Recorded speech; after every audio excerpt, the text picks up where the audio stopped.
اوكي، معانا زينة مرة تانية ومعانا محمد مرة تانية. النهارده بقى هتعملوا تشالنج بس مش في حركة واحدة، في كذا حركة، وهنشوف التوتال كله في الآخر مين اللي هيكسب. بس كده حلو؟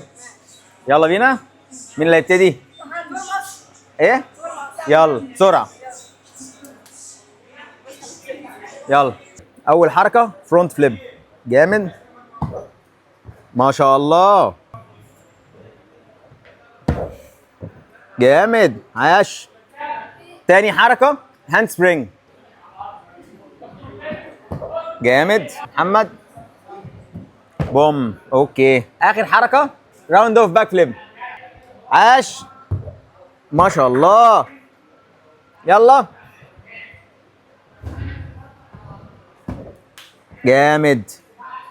مين اللي كسب بقى فيهم؟ عشان الموضوع صعب، انتوا اللي هتحكموا، فاكتبوا زينة ولا محمد اللي كسب.